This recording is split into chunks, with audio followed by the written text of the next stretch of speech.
Mr. President. Before discussing the legislation involving the National Labor Relations Board, which the Republican leader mentioned, I'd like to align myself with his comments on the Ebola epidemic.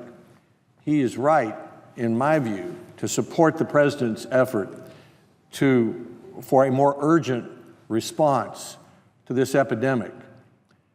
I'm not given to making overstatements. I think that would be a fair reputation in this body.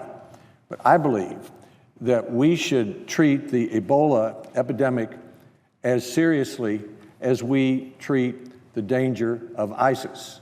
Now, why would I say that?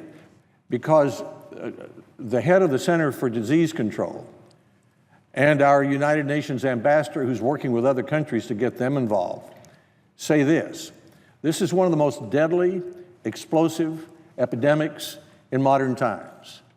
It moves rapidly, there is no vaccine, and there is no cure. One infected person can fairly quickly infect 20 other persons within a family in these West African countries where it's now a problem.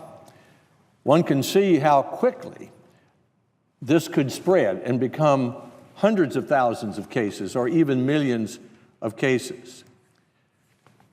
This is a case where, as Samantha Powers said to me, we should be running toward the burning flames with our fireproof suits on. In other words, we know how to control it. We know how to identify infected people and isolate them and treat them. Even though half of them die, we know how to do that.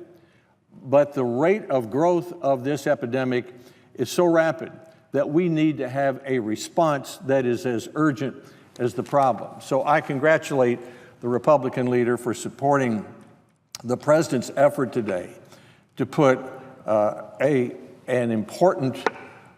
call attention to this. So much is happening in the world that there's a possibility that we would treat the Ebola epidemic as a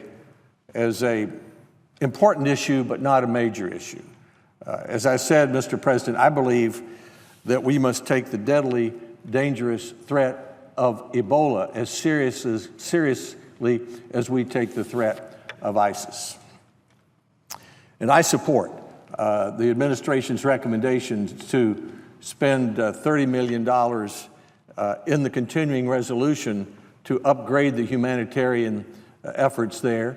I support the reprogramming of $500 million to involve the military in a way to deal with this. And I support the effort to spend $86 million, which would be to fast track an effort to find a vaccine and then to find a cure.